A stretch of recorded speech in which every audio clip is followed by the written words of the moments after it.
sana kaka. Sikukusudia, nilikuwa tu nataka kumwaga maji. Usijali dada.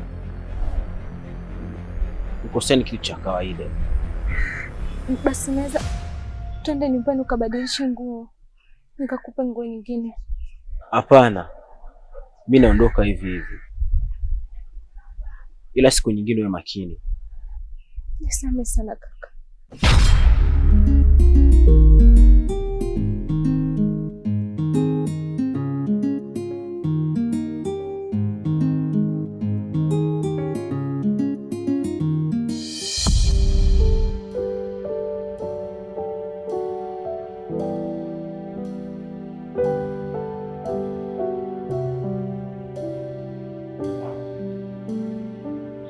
Samani kaka. Mimi naitwa Ufini. Nimetokea kijijini kuja kutafuta maisha kwa Dar es Salaam. Nasikia kuna mishe nyingi. Blaza, heshima ni kitu cha muhimu sana. Hivi naanzaje kumuuliza mtu bila salamu? Hivi hapo mtu kweli atakuelewa? Samani. Mimi watu wa mkoani ninavyojua, wanakuwa na heshima na adabu. Wanaheshimu kila mtu, awe mdogo awe mkubwa. Sasa wewe inakuwaje mtu mkubwa unashindwa kuheshimu watu? Sasa kama hata salamu inakushinda, hapo itakuwaje? Kazi utaweza kweli? Lakini kaka, nilikuwa nahitaji msaada wako. Kwa sababu sina ndugu yoyote hapa Dar. Nimetokea Mwanza. Hata mimi mwenyewe ni mtu wa Mwanza. Ningeweza kukusaidia, lakini kwa sasa naishi kwa sister yangu.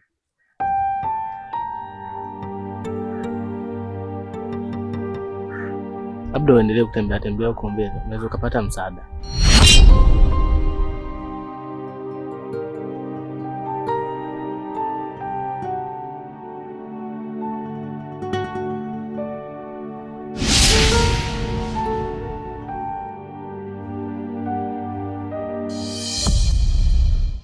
Mume wangu, mbona unaondoka na hujaacha hela matumizi? Nimeacha iko hapo mezani. Umeacha shilingi ngapi?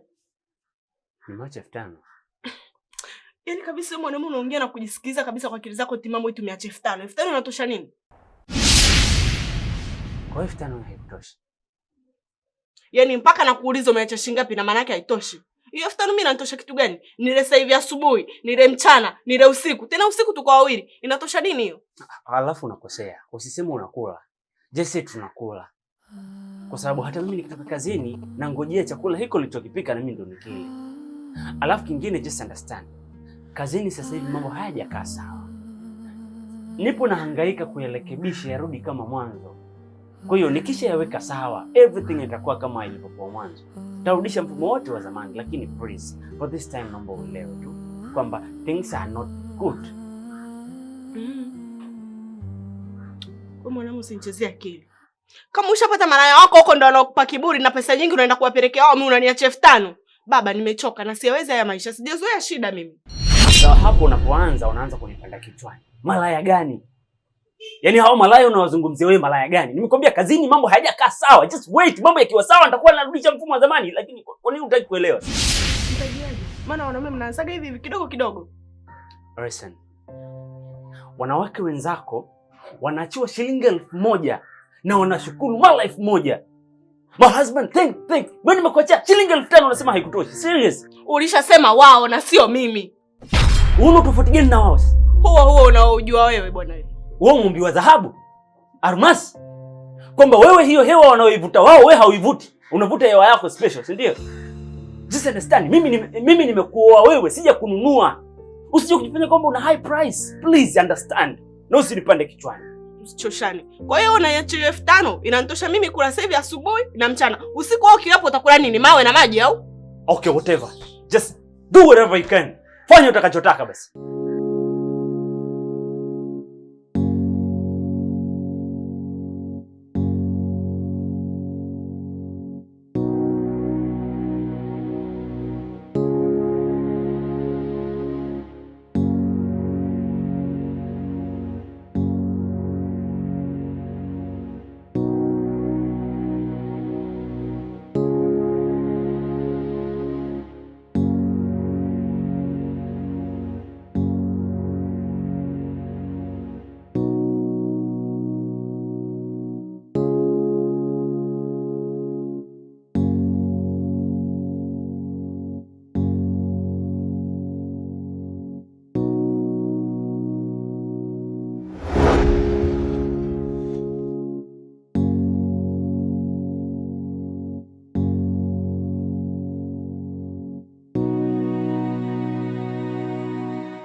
Sikiliza basi.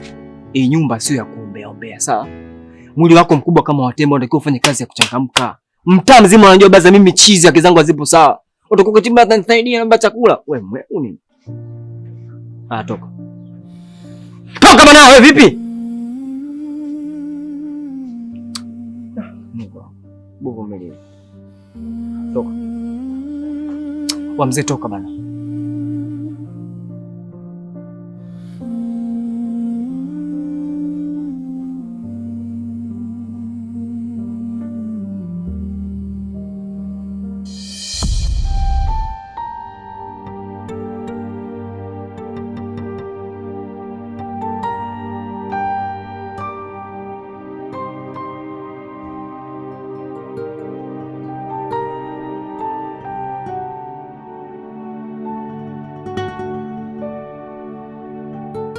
Mungu, naomba unisaidie.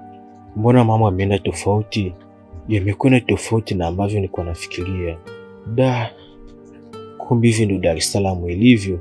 Kweli ni ngumu. Yaani kama una kazi, ni kazi kupata chakula na marazi.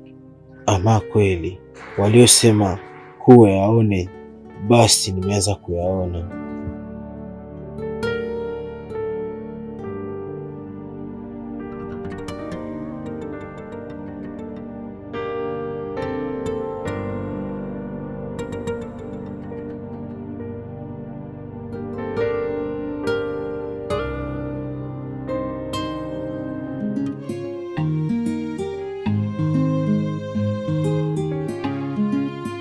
Samahani dada.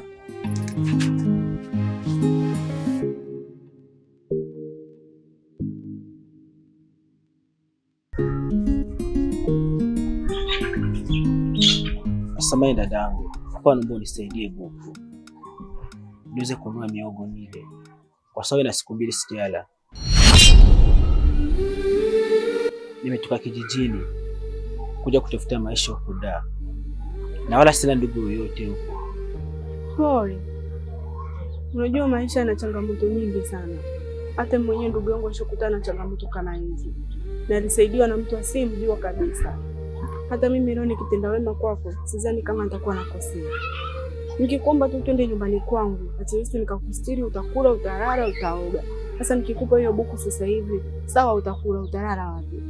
Asante sana dadangu. Nashukuru msaada wako. Binadamu tunaomba kusaidia.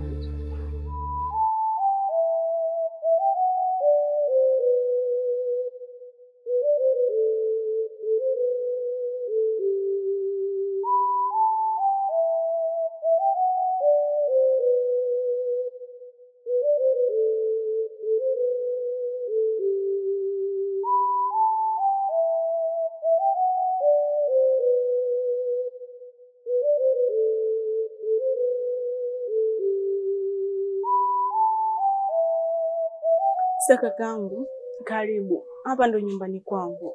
Kwa jisikie uko huru, pia kuwa na amani. Utaishi na mimi hapa mpaka pale mambo yako atakapokuwa sawa, utaamua kwenda kujitegemea, sawa? Asante sana dadangu. Usijali.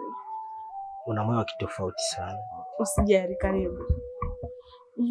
Mte begi nikupokee. Sasa mimi nakuingizia begi yako ndani, ila nitatoka.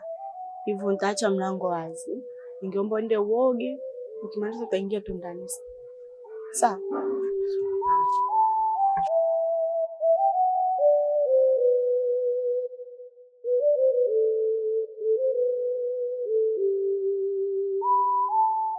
Baadaye sasa hivi.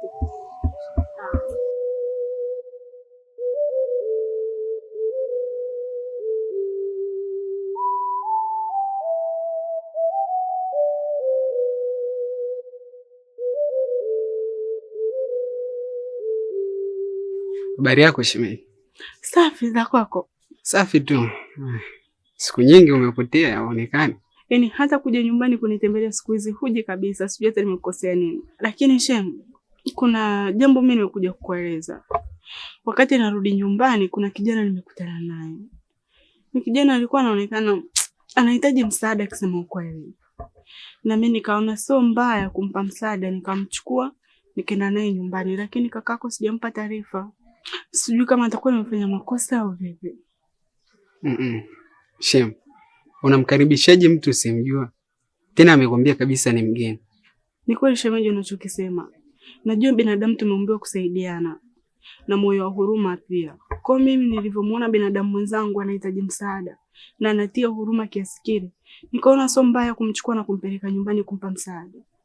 Basi sawa. Vipi? Umetoa taarifa kwa mwenyekiti? Hapana, kusema ukweli sijafanya hivyo. Hilo ndo kosa ulilofanya shemeji. Kwa sababu huyo ni mtu ambaye umjui kabisa na umeshasema ni mgeni. Inakuwaje unampokea mtu na kumpeleka nyumbani kwako bila kutoa taarifa kwa mwenyekiti? Je, kama huyo mtu ni mbaya, wewe utajuaje? Kwenye hilo shemeji, nitalifanyia utaratibu. Ngoja nirudi nyumbani, nitajua cha kufanya. Sawa, ulifanyie kazi sasa. Sio wewe unaongea tu afu linaishia hapa hapa. Sawa, usijali.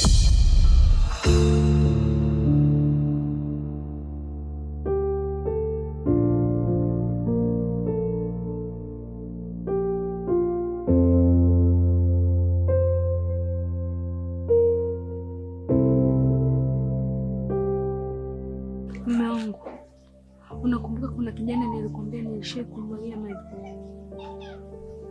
Kijana mwenyewe ndio yule pale.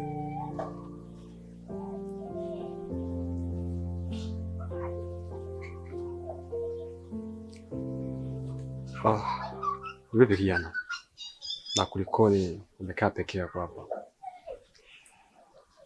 Una shida gani? Au umekumbwa na mawazo gani? Maana unavyoonekana ni mtu ambaye unawazia vitu vingi sana kwenye maisha yako.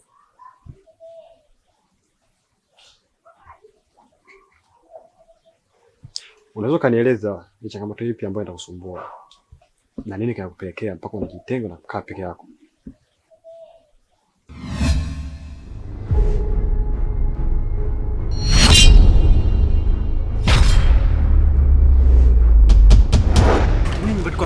Unafuata nini nyumbani kwangu? Unafuata nini nyumbani? Jamani, mume wangu mwache basi kijana. Niachie. Niachie.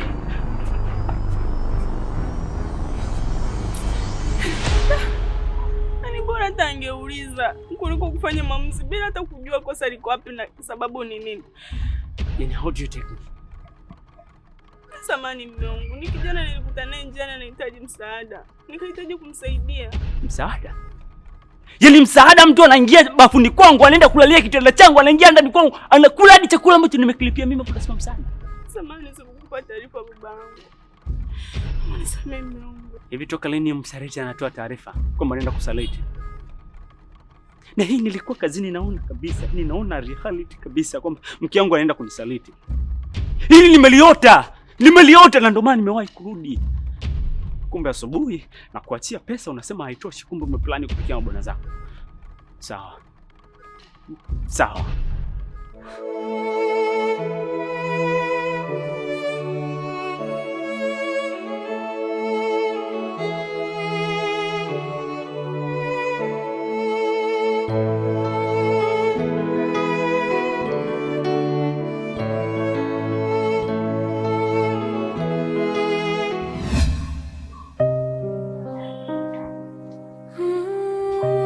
Nieleze ni kitu gani ambacho unahisi ukisaidiwa kwa kutakuwa ni sahihi kwenye maisha yako?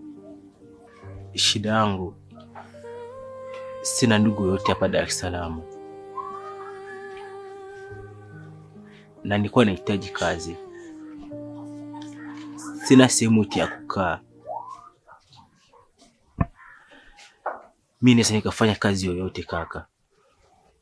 Mume wangu, mimi naona tumsaidie kwa sababu anaonekana ni kijana mstaarabu sana. Ya, ni kweli.